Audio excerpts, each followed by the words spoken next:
तो पूरी तरह से जहां इस्लाम है वहां क्यों नहीं चले जाते हैं? बताओ, हमारे बीच में क्यों रह रहे हैं वो? यही तो सवाल है कि उनका धर्म ही गिरोहबंदी है, गोलबंदी है। मेरे गोल में आ जाओ, काम पूरा हो गया। अब हम पूरी तरह से तुम्हारा प्रोटेक्शन करेंगे। अभी मुक्तेश्वरानंद जो है वही रहेगा। आप इमेज कितने दिन तक बनाओगे? कैसे बनाओगे? इमेज बना करके किसी को आप सिद्ध नहीं कर दोगे कि ये वो है। कौन बांटेगा और कौन काटेगा? राजनेता ही तो बांट रहे हैं और काट रहे हैं, और कौन बांट रहा है, काट रहा है? लोग तो अपने दिन भर की रोजी रोटी जुटाने में समस्या में हैं। एंटी मोदी हमको सिद्ध करने से लाभ है, क्योंकि हम जो बात धर्म की कहते हैं, मोदी जी धार्मिक आस्था वाले व्यक्ति हैं।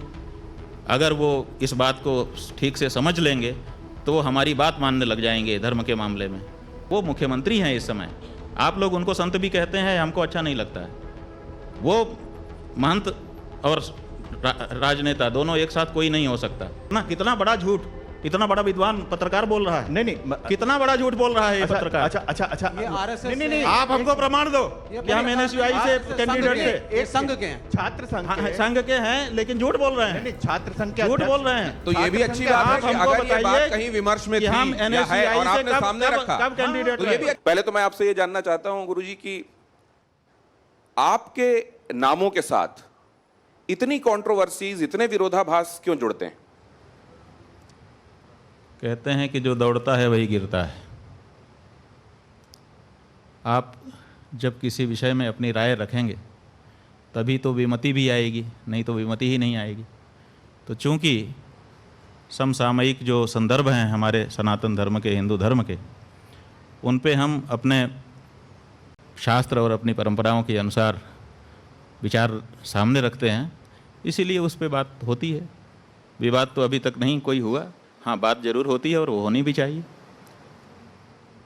आप उनको विवादों के तौर पे नहीं देखते, ये अच्छी बात है, लेकिन बहुत सारे लोग तो इसको इसी तरीके से देखते हैं कि बाकी भी धर्मगुरु हैं, लेकिन उनके इर्द गिर्द इतनी सारी बातें और कंट्रोवर्सीज क्यों नहीं दिखाई देती जितनी अब मुक्तेश्वरानंद जी के आसपास दिखाई देती?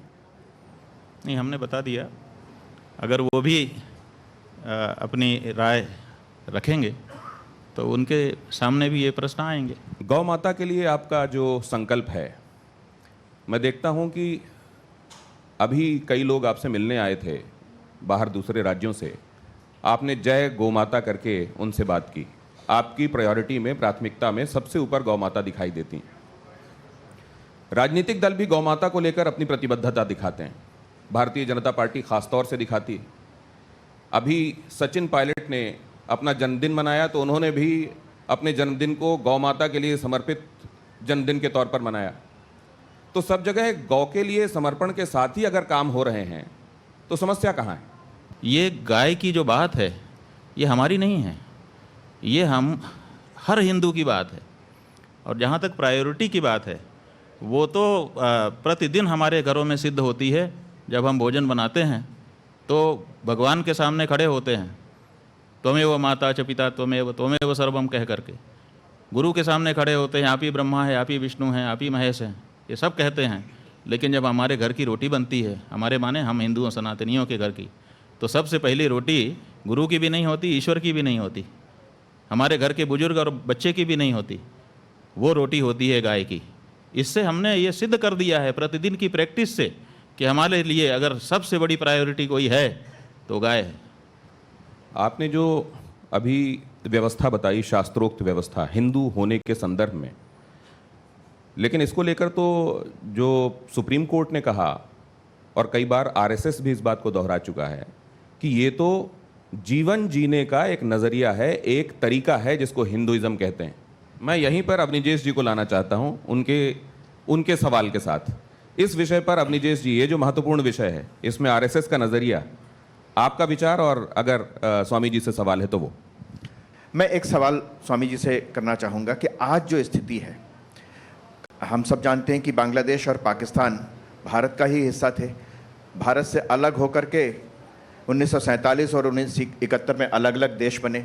लेकिन आज वहाँ पर जो सनातनियों की, हिंदुओं की जो स्थिति है, उस पर इस देश का एक सामान्य हिंदू सनातनी क्यों नहीं खड़ा होता, उसके भीतर वो दर्द क्यों नहीं होता, मैं ये जानना चाहता हूँ। गाज़ा फ़िलिस्तीन में होने वाले का यहाँ दर्द महसूस होता है, लेकिन जो बांग्लादेश और पाकिस्तान में हो रहा है उसका दर्द हमें महसूस क्यों नहीं होता? वो भी तो मानवता है। कि सबसे पहले तो ये समझ लीजिए कि जो हमारा धर्म है उसकी क्या प्रकृति है और उनका जो धर्म है, तथाकथित धर्म शब्द से तो कहना नहीं चाहिए, उनका जो मजहब है उसकी क्या प्रकृति है, दोनों को समझने, पहले प्रकृति को समझना पड़ेगा। प्रकृति ये है कि उनका धर्म ही गिरोहबंदी है, गोलबंदी है।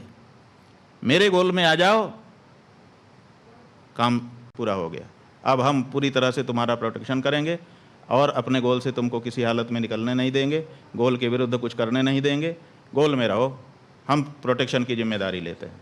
इसीलिए गोलबंदी अगर हमारे प्रकृति में भी होती तो वहाँ पर अगर किसी के ऊपर कुछ होता तो तुरंत हमको भी प्रभाव पड़ता, क्योंकि गोलबंदी हमारे स्वभाव में नहीं है। और हम ये मानते हैं कि जो जहाँ है अपने ढंग से वो अपनी सुरक्षा की व्यवस्था किए हुए है, और अगर उसकी आवश्यकता होगी, वो पुकार लगाएगा तो हम ज़रूर उसके लिए खड़े होंगे। और देखिए, इसीलिए चाहे बांग्लादेश हो, चाहे पाकिस्तान हो, चाहे कहीं दुनिया का दूसरा भूभाग हो, जब वहाँ से कोई समाचार आता है कि वहाँ के हिंदू आवश्यकता महसूस कर रहे हैं तो कोई भी हिंदू खड़ा होता है। लेकिन राजनीतिक प्रतिक्रियाएं इसमें जो आई, गाजा को लेकर ट्वीट जो लोग करने वाले आपको यहाँ की राजनीति के से जुड़े हुए दिखाई दिए, जब उन्होंने बांग्लादेश के संदर्भ में ट्वीट नहीं किया तो क्या आपको इससे आप आहत हुए? नहीं, देखिए बात यह है कि चूंकि उनकी गोलबंदी है तो जहाँ पर जितनी बड़ी गोलबंदी होगी हमारे राजनीतिज्ञ उसको ज़्यादा महत्व देंगे। क्योंकि मैंने जो मेरा पॉलिटिकली जो रिएक्शंस है, इसमें जो ऑब्जर्वेशन है वो ये है कि भारत के प्रधानमंत्री ये कहते हैं कि ये बंद होना चाहिए, इसको लेकर कूटनीतिक जो रास्ते हैं वो अपनाए जाते हैं, लेकिन विपक्ष के जो नेता हैं उन्होंने गाजा के संदर्भ में ट्वीट किया, लेकिन बांग्लादेश के संदर्भ में हिंदुओं को लेकर उनका वैसा ट्वीट नहीं आया जैसा आना चाहिए। हाँ, नहीं आया क्योंकि उनसे उनको ज़्यादा आशा है। यही तो हम कह रहे हैं कि भारत के जो हिंदू हैं, चूंकि गोलबंद नहीं है, वो ध्रुवीकृत नहीं है, इसीलिए उनके बारे में ज़्यादा उनकी सोच नहीं रहती है।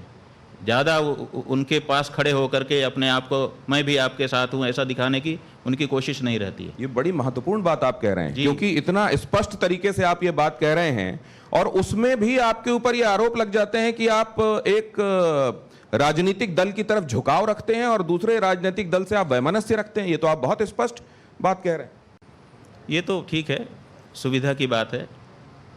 किसी समय जब हमारी बात किसी के पक्ष में होती है तो वो उसको समझता है कि हमारे लिए कह रहे हैं, जब विपक्ष में होती है और जवाब नहीं होता है तो क्या करे, कुछ तो जवाब देना है, तो वो विपक्षी के साथ खड़ा दिखाने की कोशिश करता है। इससे क्या होता है, इससे हम प्रभावित नहीं होते। लेकिन स्वामी जी, अब ये perception is the new form of reality कहते हैं कि आपकी किसी के बारे में क्या विचार, क्या छवि बनी हुई है। 1000 शब्द भी सत्य को असत्य नहीं कर सकते और असत्य को सत्य नहीं कर सकते, इसलिए कोई इसको नहीं बदल सकता। अभी मुक्तेश्वरानंद जो है वही रहेगा। आप इमेज कितने दिन तक बनाओगे, कैसे बनाओगे? इमेज बना करके किसी को आप सिद्ध नहीं कर दोगे कि ये वो है। काई लगती है लेकिन वो छूट भी जाती है। तो इमेज आप यही कर सकते हो। आप कुछ लोग कोशिश कर रहे हैं कि इनको किसी एक सांचे में ढाल दो, क्योंकि सांचे में ढाले बिना लड़ाई हो नहीं सकती है।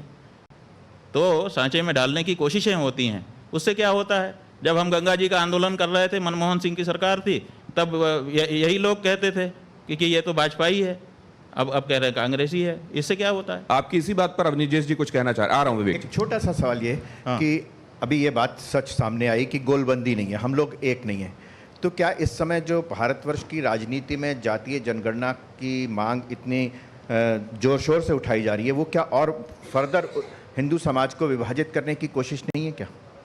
देखिए, जातीय जनगणना का मामला ऐसा है, देखिए कुछ बातें ऐसी होती हैं कि उसके पीछे भावना क्या है, उस भावना से उसका तात्पर्य निकलता है। भावना क्या है?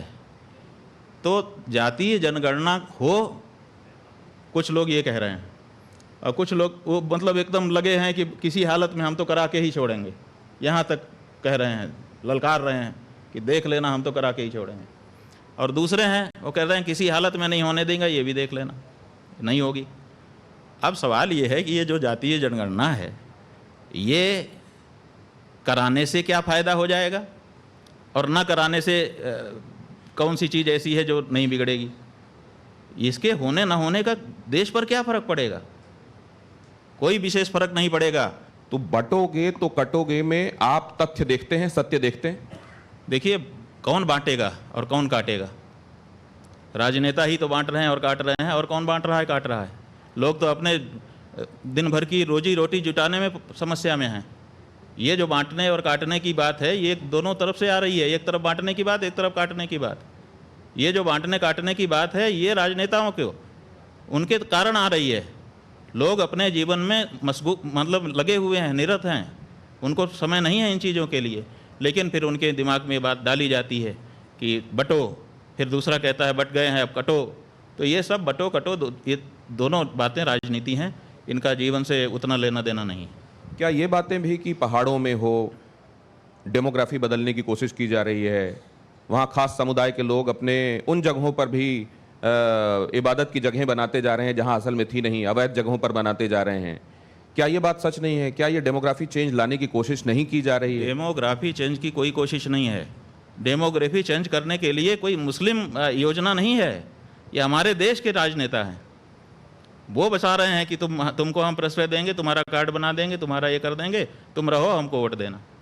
ये हालत है, इसके कारण हो रहा है। और इसमें किसी दल विशेष का नाम नहीं लिया जा सकता, क्योंकि कहीं पर एक दल, कहीं दूसरा दल, सब दल ये कर रहे हैं। क्या इसमें सबसे ज़्यादा प्रभावित इस समय पश्चिम बंगाल आपको दिखाई देता है? भाई सब जगह रोहिंग्या लोग, वहाँ पर परिस्थिति ऐसी बनी, उनके प्रति जनता नाराज़ हुई, वहाँ से भगाए गए। अब वो सारे के सारे तो भारत में ही आके बस रहे हैं। शिमला के बारे में भी यही कहा जा रहा है कि वहाँ भी रोहिंग्या आए। भाई शिमला में भी क्या हो रहा है, आपने एक जगह बनाई कि हम यहाँ करेंगे, अब उसके बाद मंजिल पे मंजिल बढ़ाते चले जा रहे हैं, और अब आपके पास जगह की कमी हो रही है, और वहाँ से अगर कोई गुजर रहा है तो अब आप, चूँकि आपकी संख्या ज़्यादा हो गई है, तो आप उसका अपमान कर रहे हैं। तो वहाँ के जो स्थानीय लोग हैं परेशान होकर के आवाज़ उठा रहे हैं, और जहाँ जहाँ भी इनकी संख्या इकट्ठा होती है वहाँ पे स्वाभाविक है, किसी की भी संख्या जहाँ ज़्यादा होती है उसका मनोबल बढ़ जाता है। तो मनोबल बढ़ने पर व्यक्ति उद्धतता करता है, और औद्धत्य में लोगों को परेशानी होती है तो लोग विरोध करते हैं। ये हो रहा है। विवेक श्रीवास्तव जी का सवाल लो, उससे पहले मैं ज़रा ये दिखा दूं आपको कि ये हरिद्वार जहाँ की बात आपने की, कांवड़िए जब वहाँ से चले तो पुष्प वर्षा हुई। वहाँ कांवड़ियों के ऊपर हेलीकॉप्टर से पुष्प बरसाए गए, और ये पहली बार नहीं हुआ है। इसके पहले योगी आदित्यनाथ, देखिए यहाँ पर आप देख भी रहे हैं, मैं चला रहा हूँ इस समय, इस तरीके से पुष्प वर्षा कांवड़ियों के ऊपर की गई। इसको आपने कैसे देखा? नहीं, ठीक है, उनकी श्रद्धा का सम्मान सरकार करती है, खराबी क्या है? अब यही कांवड़िए ये मांग भी कर रहे थे स्वामी जी कि इस रास्ते में जो जगहें पड़ती हैं, ढाबे पड़ते हैं, फल वाले हैं, वो अपनी नाम सार्वजनिक करें, छुपा कर नाम कोई चीज़ हमको ना दें। लेकिन उसमें आपने ये व्यवस्था दी कि नहीं, नेम प्लेट नहीं होनी चाहिए। भाई हमने धर्म के अनुसार व्यवस्था दी। हमारा धर्म कहता है कि जब तुमने कोई संकल्प ले लिया है, तुम दीक्षित हो गए हो, तो फिर होटल का नहीं खा सकते हो, चाहे वो हिंदू का होटल हो चाहे किसी दूसरे का होटल हो। तो जब तुमने एक संकल्प ले लिया, संकल्पबद्ध हो गए कि अब मैं जब से ये जल उठाता हूँ, जब तक नहीं चढ़ा दूंगा तब तक मैं आध्यात्मिक नियमों से बंधा हुआ हूँ, तो आपको ब्रह्मचर्य का पालन करना पड़ेगा, आपको स्वयं पाक करना पड़ेगा अथवा फलाहार करना पड़ेगा। तो आप नियमबद्ध होते हो और कहते मैं होटल में खाऊंगा, काहे का नियमबद्ध?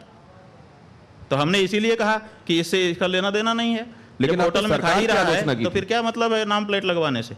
आपने सरकार की आलोचना और आपको पता नहीं है कि सर्कुलर आ चुका है पोप का पहले ही कि हिंदू नाम ही रखो, रहो ईसाई। मुसलमानों का भी आ चुका है, हिंदू नाम रखो और रहो मुसलमान। आज बहुत सारे देश में ऐसे लोग हैं जिनका नाम हिंदू है, हिंदू जैसा माने हिंदी में नाम है, संस्कृत के मूल शब्द का नाम है, लेकिन वो जरूरी नहीं है कोई हिंदू हो, हिंदू धर्म का पालन करते हो जीवन में, वो मुसलमान या ईसाई हो चुके हैं। तो ऐसी परिस्थिति है, इसको भी तो समझिए। केवल नाम प्लेट आप दिखा देंगे, उतने मात्र से आपका धर्म बच जाएगा। अगर ऐसी कोई गारंटी हो तो हम आपके साथ होने को तैयार हैं, लेकिन ऐसा नहीं है। इसीलिए धर्म नियम को धारण कर लेने के बाद स्वयं पाक अथवा फलाहार ही होता है। इसमें क्या गलत है? आपका आशीर्वाद इस देश के सभी धर्मों के लिए है। भाई हम किसी से द्वेष नहीं करते, हम किसी को गलत नहीं कहते।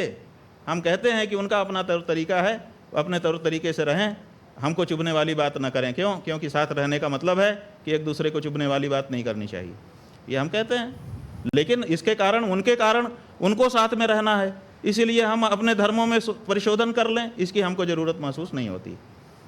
आपने कहा आप किसी से द्वेष नहीं करते, बहुत सारे लोग आपको एंटी मोदी क्यों परसीव करते हैं? एंटी मोदी हमको सिद्ध करने से लाभ है, क्योंकि हम जो बात धर्म की कहते हैं, मोदी जी धार्मिक आस्था वाले व्यक्ति हैं। अगर वो इस बात को ठीक से समझ लेंगे तो वो हमारी बात मानने लग जाएंगे धर्म के मामले में, और लोगों का मामला खेल बिगड़ जाएगा। इसीलिए लोग अपना खेल ना बिगड़ जाए, इसलिए मोदी जी के कान भरे रहते हैं कि ये आपके खिलाफ का व्यक्ति है। ये बात है, इसमें साजिश है हमारे खिलाफ भी और मोदी जी के खिलाफ भी।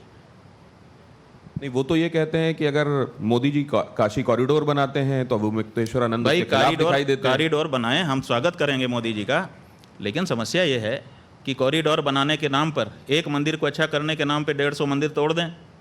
हम जब बोलते हैं तो उनके भले के लिए बोलते हैं और आगे भी बोलते रहेंगे, क्योंकि हम उनको पसंद करते हैं। लेकिन उनके जो बड़े कदम हैं आप उसके विरोध में दिखाई देते हैं। राम मंदिर वाले मामले में भी आई हुई। राम मंदिर वाले मामले में इन लोगों ने समझा दिया कि आप वहाँ पे प्रतिष्ठा कर दो तो आप जीत करके 400 पार हो जाओगे। हमने कहा भाई ये गलत है, ये ठीक नहीं है।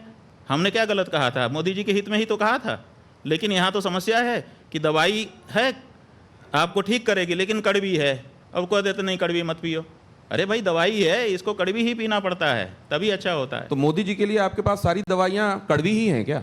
भाई सवाल ये है कि इस समय मोदी जी सत्ता में हैं।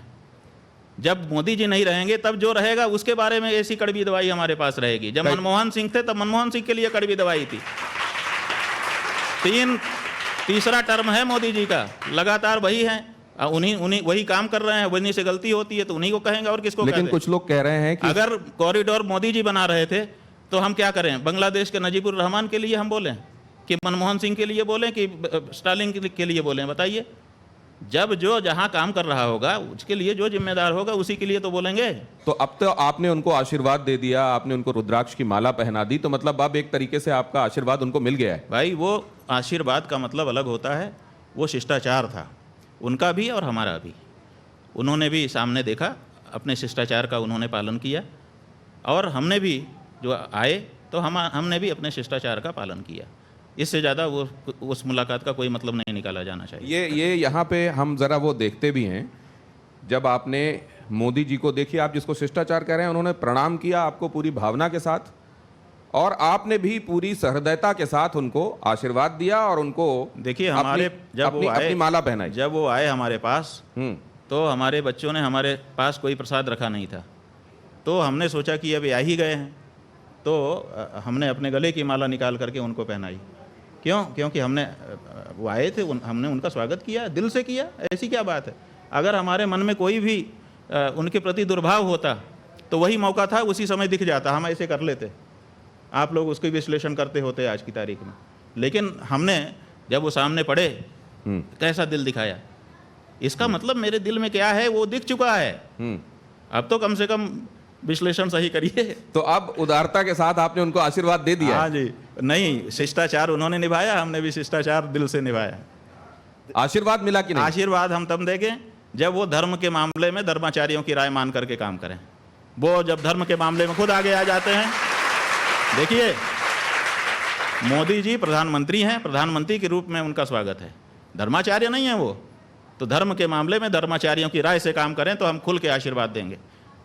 ये विवेक जी कुछ जोड़ना चाह रहे हैं इसमें? एक 5,000 करोड़ की शादी हुई, उसमें आप भी गए शंकराचार्य जी, और मीडिया के ऊपर बहुत सारे प्रश्न आए कि हिंदू धर्म का जो सर्वश्रेष्ठ पद पे बैठे हुए जो शंकराचार्य हैं वो क्यों एक बड़े आदमी के न्योते पे गए। जहाँ तक अंबानी जी के विवाह में जाने का प्रश्न है, हमको जब कोई बुलाता है तो हम ये नहीं देखते कि ये कितने पैसे का मालिक है, किस गाड़ी में आया है, नहीं देखते, उसके भाव देखते हैं और भाव देख करके जाते हैं। आपको नहीं पता है, हम पूछना चाहते हैं आप मीडिया लोगों से कि जब हम किसी गरीब के घर में जाते हैं, आपके मीडिया वाले कैमरे वहाँ क्यों नहीं होते हैं? बताओ हमको।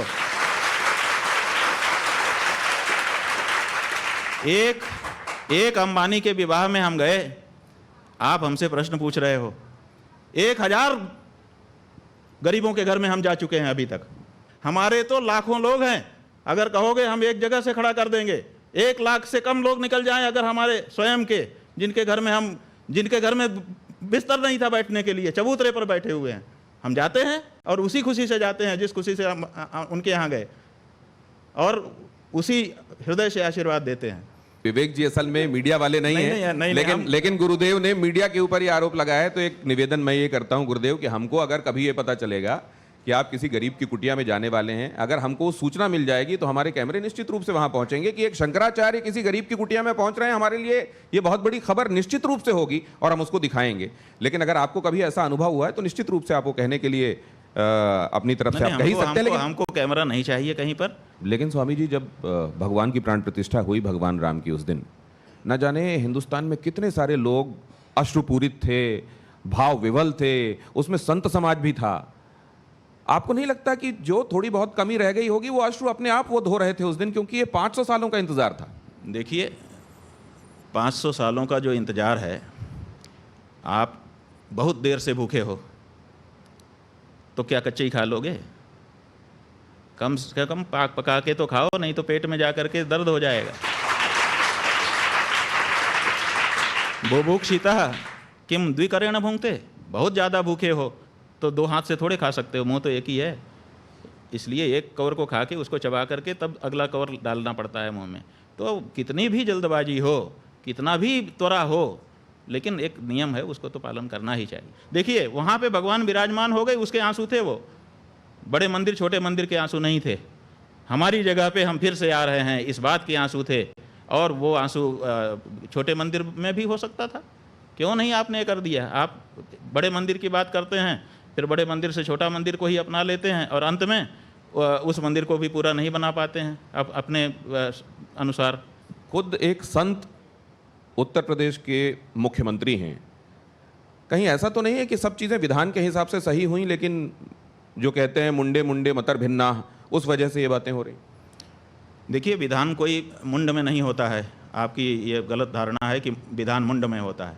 विधान पहले से लिखा हुआ होता है। अंबेडकर चले गए, नेहरू चले गए, राजेंद्र प्रसाद चले गए, 176 लोग जिन्होंने संविधान सभा में काम किया था, उनके हस्ताक्षर संविधान के अंत में हैं, वो सब चले गए, लेकिन संविधान जहाँ का तहाँ है। तो मुंड में मति होती है, ऐसा नहीं है। मुंड में विधान नहीं होता, विधान तो सामने लिखा हुआ होता है। मुंड तो उसकी समयानुसार व्याख्या करता है। इतनी छूट है मुंड को कि अपने समय के अनुसार तुम व्याख्या कर लो, लेकिन मुंड को लाइन अपने अनुसार क्रिएट करने की छूट नहीं है कहीं पर भी। तो धर्मशास्त्र पहले से लिखा हुआ है, उस धर्मशास्त्र की पंक्ति को निकालिए, उसके ऊपर चर्चा करिए, उसमें मुंड काम आएगा। आप व्याख्या करिए, कुछ क्या दिक्कत है? आप व्याख्या करेंगे, हम मानेंगे। लेकिन व्याख्या करने के लिए कौन आया? किसने पंक्ति बताई कि हाँ यहाँ ये पंक्ति है? पंक्ति तो पंक्ति है, आपको व्याख्या करने की मुंड में छूट है, इससे ज़्यादा छूट नहीं है। तो जब मुख्यमंत्री आपको एक संत दिखाई देते हैं तो क्या ये बात आपको आश्वस्त नहीं करती कि चीज़ें सब विधान के हिसाब से ही हो रही होंगी? देखिए, बात यह है कि संत क्या और असंत क्या, जो जिस गद्दी पे बैठा है उस गद्दी की अपनी मांग होती है। जो जहाँ पर बैठा है, वो मुख्यमंत्री हैं इस समय, आप लोग उनको संत भी कहते हैं, हमको अच्छा नहीं लगता है।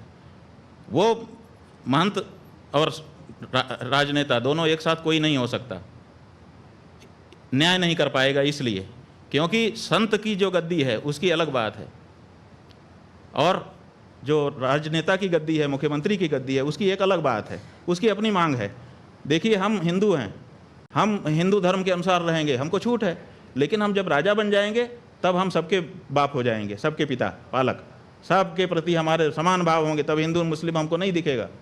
तो दोनों की अपनी प्रकृति है। तो आप विरुद्ध प्रकृति की 2 गद्दियों पर एक साथ कैसे बैठ सकते हो? आप या तो मुख्यमंत्री रहोगे या तो महंत रहोगे। तो आप तो मुख्यमंत्री की शपथ ले चुके हैं, मुख्यमंत्री हैं, तो मुख्यमंत्री को मुख्यमंत्री कहिए। जब वो मुख्यमंत्री पद से हट करके गद्दी पे जाएंगे तब हमको उनको गद्दी वाला मानेंगे, तब उनके साथ संत का व्यवहार करेंगे। तो स्वामी जी, क्या शास्त्रों में और संविधान में विरोधाभास है, मतैक्य नहीं है, और इसलिए तो ये विरोधाभास तो फिर हमेशा रहेगा? क्या विरोधाभास है? आप कह रहे हैं कि जो संविधान की गद्दी में बैठा हुआ है, हाँ, वो शास्त्र के हिसाब से होने वाली गद्दी में नहीं हो सकता, और जो शास्त्र वाली गद्दी में बैठा हुआ है वो संविधान वाली गद्दी में नहीं हो सकता। ठीक है। मतलब क्या इनमें विरोधाभास है क्या, हाँ जी, शास्त्र में और बिल्कुल, संविधान में? हाँ, बिल्कुल विरोधाभास है। धर्म शास्त्र की अपनी मर्यादा है, उसके काम करने का अलग तरीका है। तो जो शास्त्र को मानने वाले होंगे वो है, संविधान के हिसाब से नहीं चल सकते, और जो संविधान को मानने वाले होंगे क्या वो शास्त्र के हिसाब से नहीं चल सकते? देखिए, संविधान के मानने वाले शास्त्र के अनुसार कहाँ चल रहे हैं? आपको समान नागरिक संहिता क्यों बनाने की जरूरत पड़ रही है, बताओ? अगर शास्त्र और संविधान दोनों साथ साथ चल सकते हैं तो आप समान नागरिक संहिता के बारे में क्यों लंबे समय से सोच रहे हो, क्यों उसकी बात करते हो? समान नागरिक संहिता बनानी ही इसलिए पड़ रही है क्योंकि धर्म अलग रास्ते जा रहा है। और देखिए, धर्म जो है वो लोक के साथ परलोक को भी सोचता है, और संविधान में परलोक की कोई व्यवस्था नहीं है। कैसे हमारी आवश्यकताओं की पूर्ति वो करेगा संविधान? इसीलिए धर्म को छोड़ करके हम कैसे संविधान पर पूरी तरह से अवलंबित हो सकते हैं? उसमें परलोक की कहाँ चर्चा है, बताइए? वो केवल लोक के बारे में व्यवस्था बताता है, और हमारा धर्म वो लोक और परलोक दोनों को सुधारने की बात करता है। अंतर है दोनों में। तो जो भारतीय नागरिक है और शास्त्र में सनातन धर्मी भी है, वो क्या करे? वो संविधान को माने कि शास्त्र को माने? शास्त्र को मानना होगा, क्योंकि शास्त्र लोक परलोक दोनों की चर्चा करता है, और हमारा जो जीवन है उसमें लोक परलोक दोनों समाहित हैं। इसलिए जहाँ तक हमको संविधान चोट नहीं पहुँचाएगा वहाँ तक हम उसको मान लेंगे, लेकिन जहाँ चोट पहुँचाता होगा वहाँ तो हमको धर्म को ही, धर्मशास्त्र को ही चुनना होगा। ऐसा ही कोई व्यक्ति स्वामी जी रहा होगा जिसने अभी एक ब्राह्मण लड़के की, जिन लोगों ने हत्या कर दी है मानते हुए कि वो गौरक्षक है, गौ विरोधी है, और वो गौ मांस ले जा रहा था साथ में, उसने कह दिया कि मुझसे भूल हो गई, जा करके सरेंडर कर दिया। आपका जो संविधान कानून बना है उसको भोगने के लिए तैयार है। आप क्या चाहते हैं इससे ज़्यादा?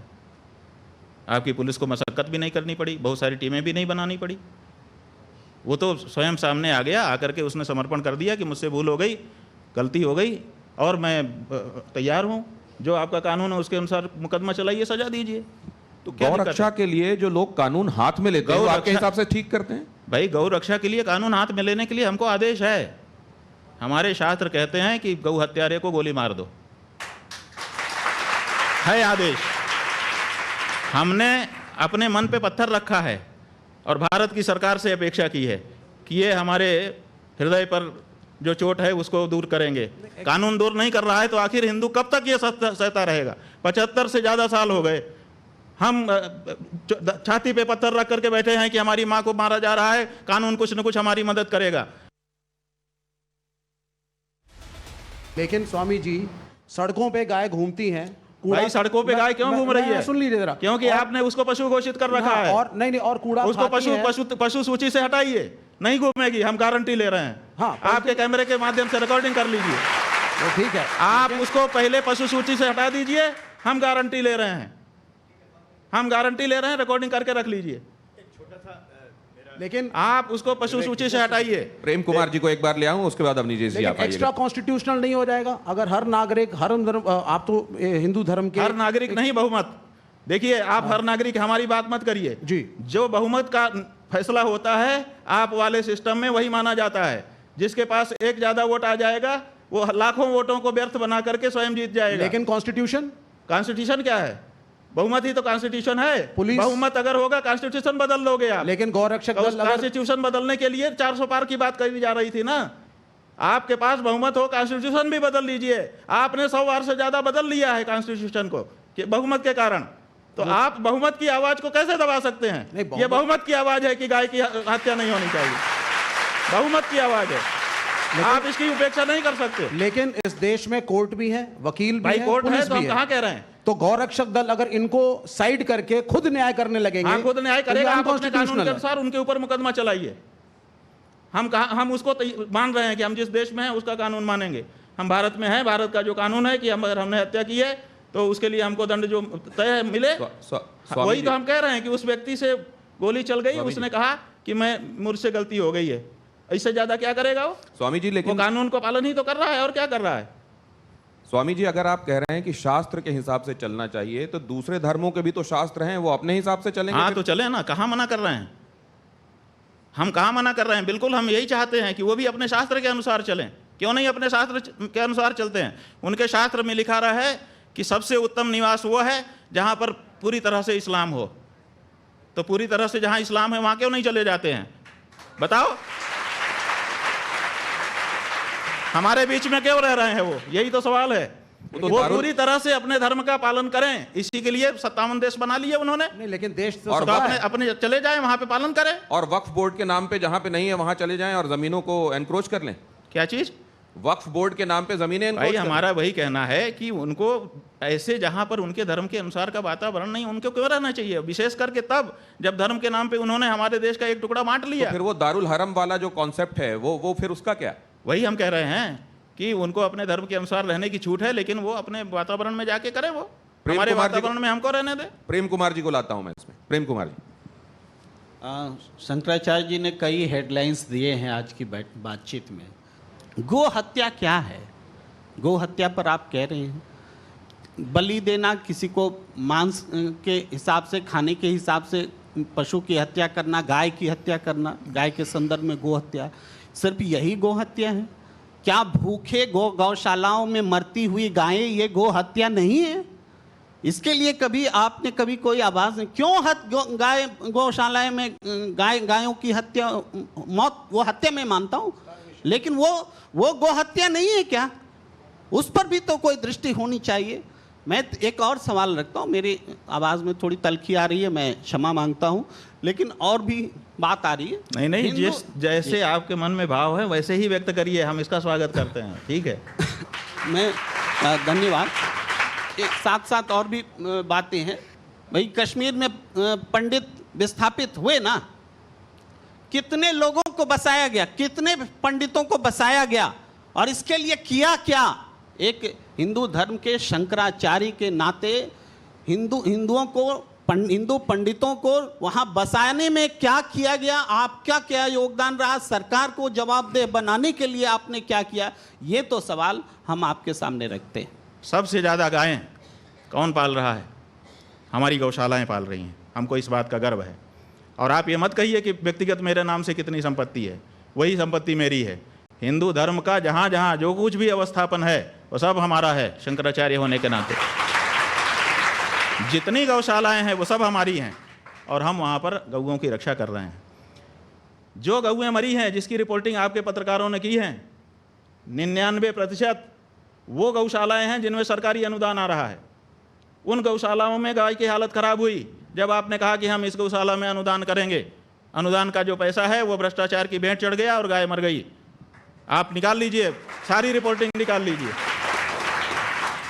कौन दोषी है आपके हिसाब से, और कौन ज्यादा दोषी? हम ये कह रहे हैं कि आप हमसे ये पूछ रहे हैं कि नाग अच्छा कि सांप अच्छा, बताइए। आप ऐसा फंसा रहे हैं कि किसी का भी नाम ले दें और हमको काट ले।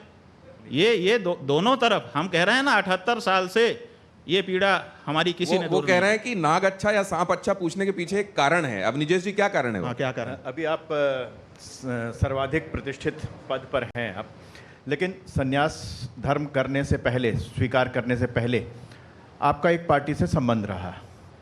तो शायद नहीं, ये भी हमारा किसी पार्टी से कोई संबंध नहीं रहा। शायद आपने छात्र संघ का चुनाव, हाँ वो ठीक है, वो छात्र संघ का चुनाव लड़ा आपने संपूर्णानंद संस्कृत विश्वविद्यालय में। एक पार्टी से मतलब एक पार्टी की छात्र इकाई के उससे टिकट से लड़ा था। तो ये एक कारण है।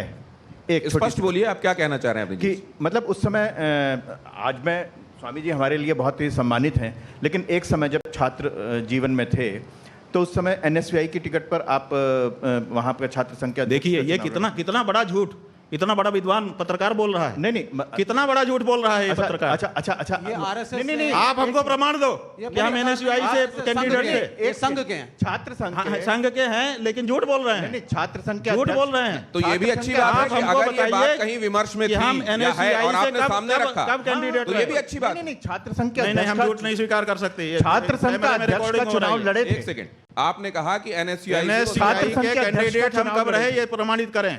छात्र संघ के अध्यक्ष का नहीं तो माफी मांगे, झूठ फैलाने के लिए छात्र संघ के आईटी सेल अध्यक्ष का काम चुनाव कर रहे लड़े हैं। गलत बात है ये, पार्टी झूठ नहीं बोलना चाहिए। एनएसयूआई से आपने कोई भी संपर्क- जो बड़ा आदमी है छात्र वो झूठ संघ- बोलेगा, वो छोटा हो जाएगा। छात्र संघ, ऐसा मत करिए, आपका हम सम्मान कर रहे हैं। आपने छात्र संघ का चुनाव लड़ा था, मैं ये कह रहा हूं। भाई छात्र संघ का हमने चुनाव लड़ा था, विद्यार्थी परिषद से लड़ा था। अब बताइए, और अब तो विद्यार्थी ये परिषद का कैंडिडेट था मैं, विद्यार्थी परिषद से मैंने चुनाव लड़ा है।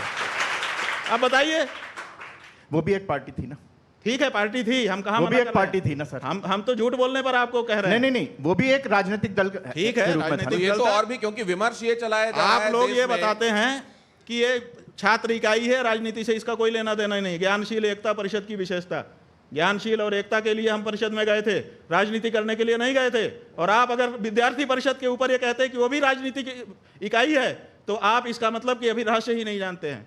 इसका मतलब कि आप अंदर की बात कर रहे हैं। तो विद्यार्थी वो परिषद विमर्श भी- स्वतंत्र इकाई है और वो छात्रों के बीच में नेतृत्व की भावना के विकास के लिए कार्य करती है। वो किसी दल का पिछलग्गू नहीं है। विद्यार्थी परिषद का कोई अध्यक्ष हो, आप उससे हमारी बात कराइए। हम विद्यार्थी परिषद में रह चुके हैं।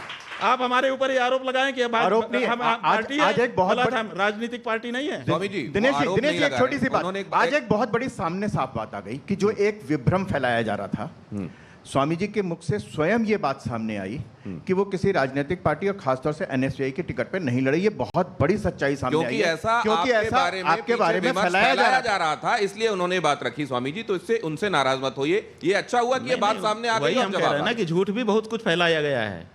तो झूठ को कम से कम जो बड़े लोग हैं उनको कंफर्म करना तो स्वामी चाहिए जी ना, क्या- कि जो वो व्हाट्सएप यूनिवर्सिटी में आएगा वही, स्वामी जी, अगर एक बड़े और लोग बात- विचारवान लोग अगर वही बोलने लगेंगे तो आम आदमी का क्या होगा। स्वामी जी, एक और बात मैं आपसे जानना जी। चाहता हूं। ये कहा जाता है कि सितंबर 2022 में प्रियंका जी ने आपको शंकराचार्य जी संबोधित करते हुए पत्र लिखा था और मामला ये सबसे बड़ी अदालत में गया कि आपके संदर्भ में इस पदवी का इस्तेमाल होना चाहिए या नहीं होना चाहिए। इसको लेकर भी स्थिति क्या स्पष्ट कर रही देखिए, है? ऐसा है कि हमारे संदर्भ में किसी भी न्यायालय में हम शंकराचार्य हैं कि नहीं है इसका कोई मुकदमा नहीं है। आपको हम बता देना चाहते हैं, चाहे वो निचली अदालत हो, चाहे बीच की अदालत हो, चाहे ऊंची अदालत हो, किसी भी न्यायालय में ये विचार नहीं है कि हम शंकराचार्य हैं कि नहीं हैं।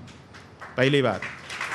दूसरी बात, हमारे गुरुजी ने एक मुकदमा एक व्यक्ति के खिलाफ किया था जो अपने आप को शंकराचार्य कह रहा था। तो उन्होंने कहा कि इसको रोक दिया जाए कि ये अपने आप को शंकराचार्य ना कहे, निषेधाज्ञा का वाद कहते हैं इसको। तो वो निषेधाज्ञा का वाद चला, कई वर्ष लगे उसमें, सन 1989 से लेकर के वो चलता रहा और वो अलग अलग स्तर पर निर्णित होते हुए, और जिनके खिलाफ वो मुकदमा हमारे गुरुजी महाराज ने किया था उनको बार बार रोके जाते हुए कि इनको रोक दिया जाए, रोक दिया जाए, रोक दिया जाए।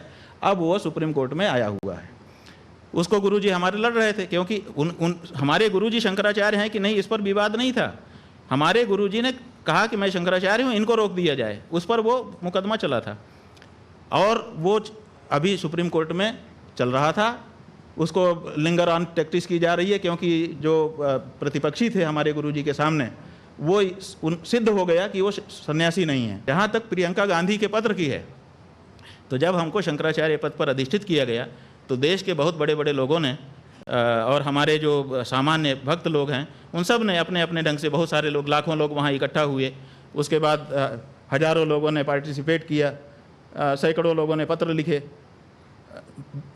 व्हाट्सएप आदि से सूचनाएं दी, बधाई दी, ये दिया, वो दिया, प्रणाम कहा।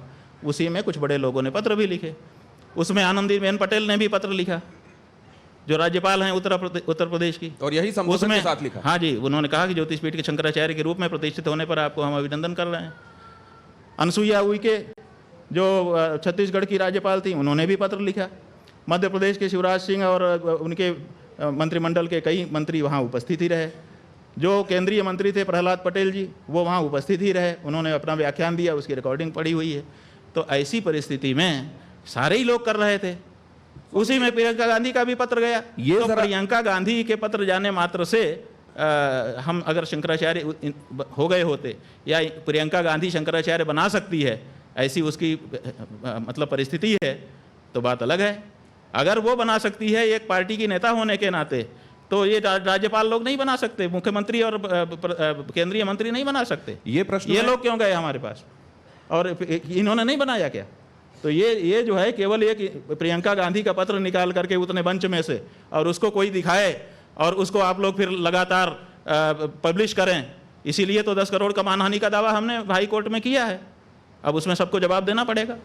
तो ये जो लोग हैं जो आप जानबूझ करके, जब कई पत्र हैं तो एक ही पत्र को क्यों दिखाया जा रहा है और उसी पत्र को क्यों हाईलाइट किया स्वामी जा जी, रहा है? क्या ये आपके गुरु भाई हैं जिन्होंने ये बात कही? जरा इसको देखेंगे और बताएंगे क्या कि क्या ये सच में आपके गुरु भाई हैं और ये जो बातें कह रहे हैं उसमें तथ्य है या नहीं?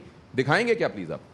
अरे मुक्तेश्वर लोग की लोगों को मार रही है, किडनैप कर रही है, राम भगवान की प्रतिष्ठा के ऊपर आपत्ति उठा देते हैं, सन्यासी बनकर शादियों में चले जाता है, झूठ बोल देते हैं।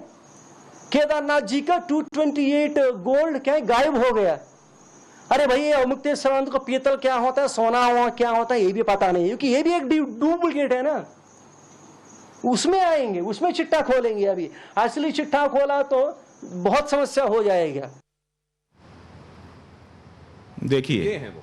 हाँ ठीक है, ये देखिए हमारे गुरुजी ने लाखों लोगों को दीक्षा दी अपने जीवन काल में, क्योंकि उनका जीवन काल बहुत लंबा रहा।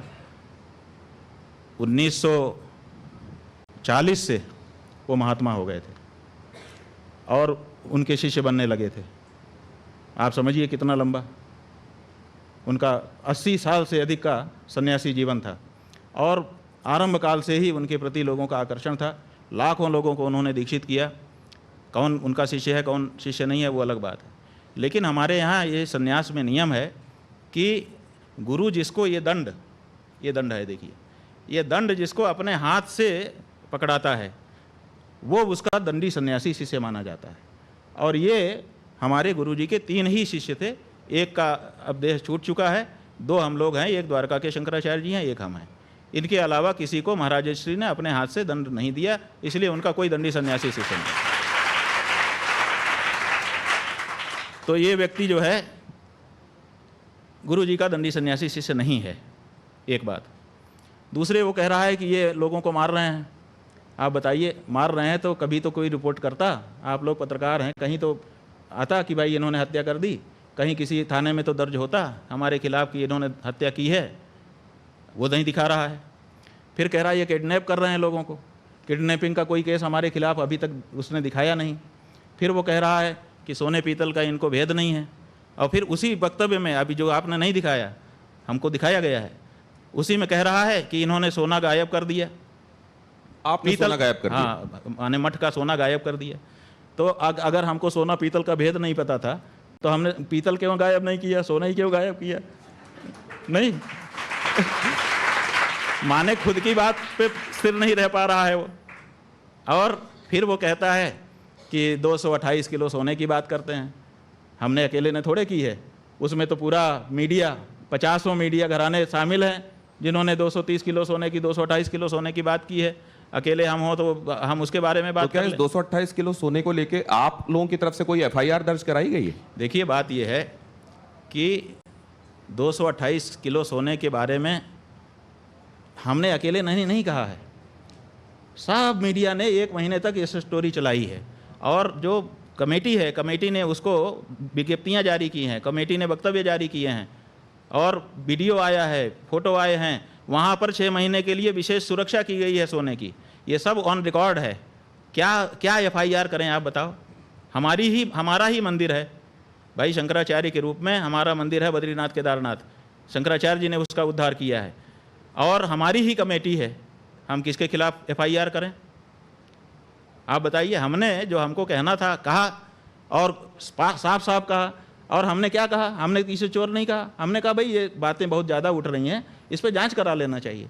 तो जांच नहीं करा रहे हैं। और वो जो मंत्री जी हैं उन्होंने आकर के कहा हम तो मुकदमा तैयार कर दिए थे, क्योंकि हमको जो कमेटी के अध्यक्ष हैं बद्रीनाथ केदारनाथ मंदिर समिति के, उन्होंने एक वक्तव्य के माध्यम से हमको कहा कि हम उनसे अनुरोध भी कर रहे हैं और चुनौती भी कर रहे हैं। तो आप बताइए, 2 शब्द कहा उन्होंने कि एक हम अनुरोध कर रहे हैं और चुनौती भी दे रहे हैं कि वो अगर उनके पास कोई प्रमाण है तो न्यायालय में जाएं। तो हमने सोचा कि भाई अब इसमें से कौन सा शब्द पकड़ें, तो हमने अनुरोध वाला पकड़ा कि उन्होंने अनुरोध किया है, चुनौती तो उनकी क्या हम स्वीकार करें, कोई विद्वान होता तो स्वीकार कर दे। तो हमने अनुरोध वाला पकड़ा और हमने मुकदमा तैयार कर दिया। हमारे वकील मुकदमा करने ही जा रहे थे, तब तक वहाँ केदारनाथ में आपदा आ गई। बहुत सारे लोग परेशान होने लगे, तो हम लोग उसमें मन लगाए और फिर हमारे वकीलों ने भी कहा कि ऐसी परिस्थिति में अपने लोग जाएंगे अच्छा नहीं लगेगा। फिर अभी जब वो बात शांत हुई, फिर से यात्रा शुरू हो गई, तो फिर हमने वकील को कहा कि भाई अब डाल दिया जाए।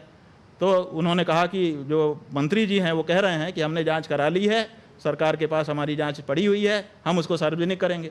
तो अब हम प्रतीक्षा कर रहे हैं कि वो अपने जांच की रिपोर्ट सार्वजनिक करें, उसका अध्ययन करके तब हम करेंगे, जो कुछ करना होगा हम करेंगे।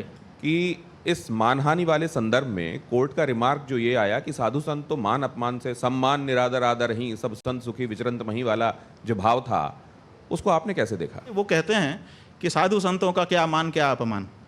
तो सवाल ये है कि जो लोग कानून बना रहे थे मानहानि के, क्या वो लोग आपसे कम जानकार थे कानून के? उसी समय क्यों उसी में एक क्लाज नहीं जोड़ दिया गया कि साधु संतों के लिए ये कानून लागू नहीं होगा, क्योंकि वो तो मान अपमान से परे हैं। एक सन्यासी अपने मान अपमान से ऊपर है, हमारा पीठ मान अपमान से ऊपर नहीं है। हमारे पीठ की गरिमा की रक्षा वो हमारा कर्तव्य है और किसी भी हिंदू का कर्तव्य है। तो हम जो मानहानि के मुकदमे में गए हैं, अपने पीठ के सम्मान के लिए गए हैं, हम इसके लिए नहीं गए हैं कि हमारा मान अपमान। हम तो ऊपर हैं और आगे भी रहेंगे, लेकिन जिस पीठ पर हम हैं वो हमसे तादाद में संबंध उसका बन गया है। पीठ और हम अब दो अलग अलग नहीं हैं, इसलिए हमारे में पीठ का अक्स आता है। हम जब जाते हैं तो लोग कहते हैं, ये नहीं कहते हैं कि अभी मुक्तेश्वरानंद आया है, 1-2% कहते होंगे, अधिकतर लोग कहते हैं शंकराचार्य आया। तो इसका मतलब कि पीठ से हमको जोड़ करके देखते हैं। तो पीठ के महात्म्य की रक्षा करना, उसकी महिमा गरिमा की रक्षा करना जो पूर्व आचार्यों ने की है, वो हमारा कर्तव्य है और उसके लिए हम गए हैं। ये बात न्यायाधीश महोदय को समझनी पड़ेगी और ऐसी टिप्पणियों से बचना होगा। हम उनसे अनुरोध करना चाहेंगे आपके माध्यम से कि उनको जो टिप्पणी करना हो हम बिल्कुल रोक नहीं लगाएंगे, लेकिन वो सब लिख दें, लिखित में दें, ताकि हम उसके लिए जवाब कर सकें। ऐसी टिप्पणी ना करें कि अखबार में छपवा दें और उसके बाद बात खत्म हो जाए।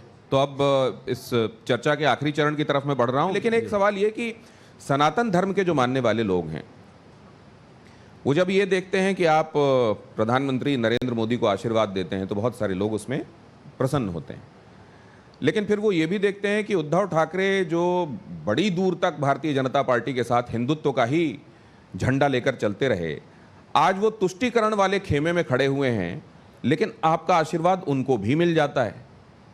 तो इसमें वो कन्फ्यूजन होता है कि असल में स्वामी जी सनातन का झंडा पकड़ के चलने वाला मानते किसको हैं?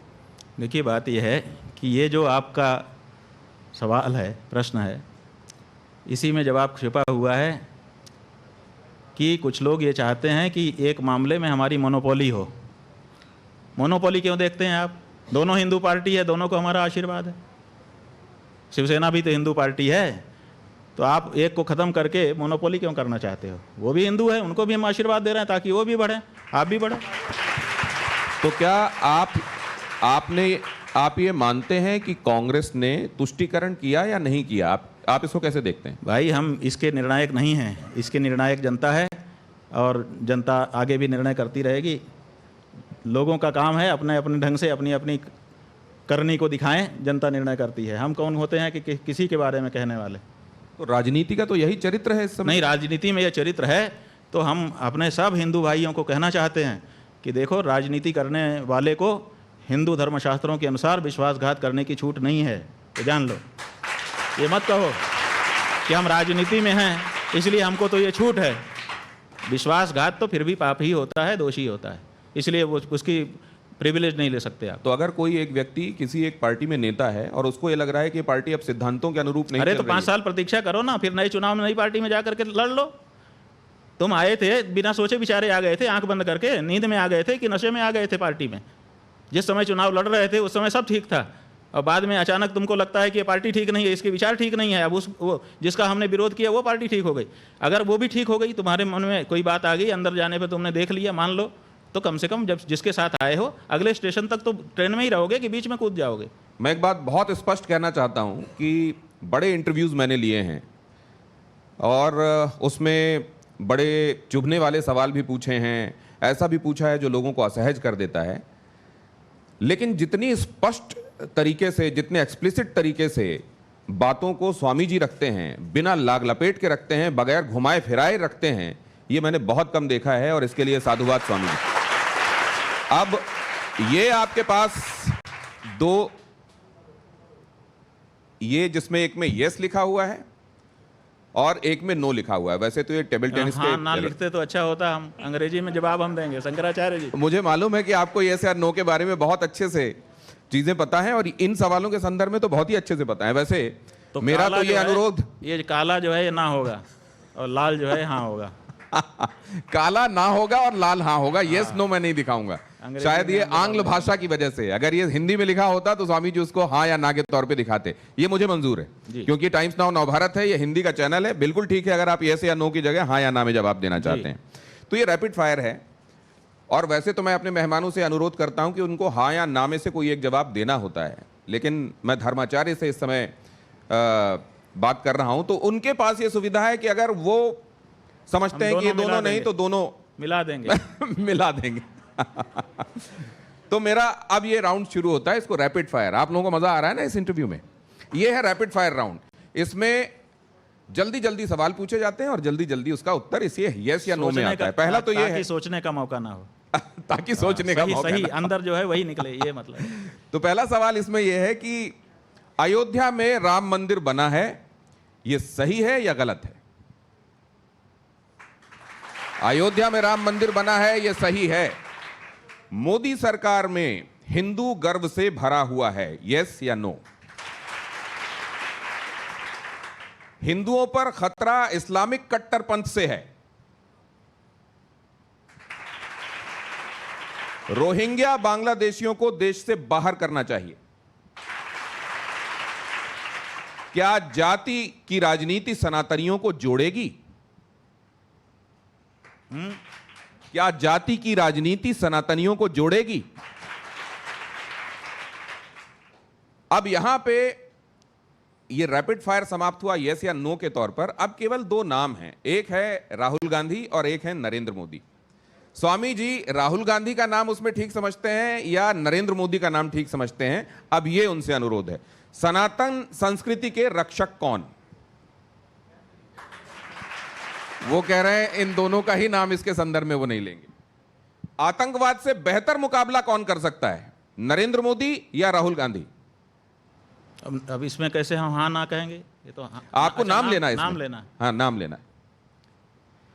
देखिए 10 साल से आतंकवाद के बारे में नरेंद्र मोदी प्रयास कर रहे हैं और कहीं ना कहीं तो अंकुश तो लगाया ही हुआ है। तो नरेंद्र मोदी नाम ले रहे हैं आप? माने ये परखे जा चुके हैं, अभी उनकी परख नहीं है। नरेंद्र मोदी नाम लिया है लेकिन ये परखे जा चुके हैं इसलिए नाम लिया है। चलिए, सच्चा शिव भक्त कौन, नरेंद्र मोदी या राहुल गांधी? भैया दोनों राजनीतिक हैं।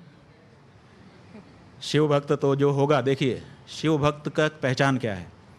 शिव भक्त की पहचान यह है कि भगवान शिव का अभिषेक गाय के दूध से होता है। भगवान शिव की जो ध्वजा है उसके ऊपर बैल का चिन्ह बना हुआ है, वृषभ ध्वज। तो जो गाय की हत्या रोके वो शिव भक्त है, उसके अलावा सब दिखावा है। राष्ट्र, अर्थ और धर्म के लिए किसकी नीति ज्यादा कारगर है, राहुल गांधी या नरेंद्र मोदी? देखिए एक की पहचान हुई है, दूसरे की अभी हुई ही नहीं है, हम कैसे बोल दें? दोनों के परख होने के बाद ही ऐसे प्रश्न का जवाब दिया जा सकता है। 2029 में अगला प्रधानमंत्री कौन, राहुल गांधी या नरेंद्र मोदी? जिसको देश की जनता चाहेगी। तो जिस युक्ति युक्त बात करने के लिए अभी मुक्तेश्वर आनंद जी, शंकराचार्य जी जाने जाते हैं, उसी तरीके से उन्होंने इन सवालों का जवाब दिया, समय निकाला, हमसे बातचीत की और बड़ा दिल रख बहुत बहुत धन्यवाद करता हूं आपका स्वामी जी। आपने कर सामने आपने बातचीत की, बगैर किसी लाग लपेट के बातचीत की। मैं बहुत प्रभावित हुआ हूं इस बात से। इन्होंने हमारे मन को जीत लिया।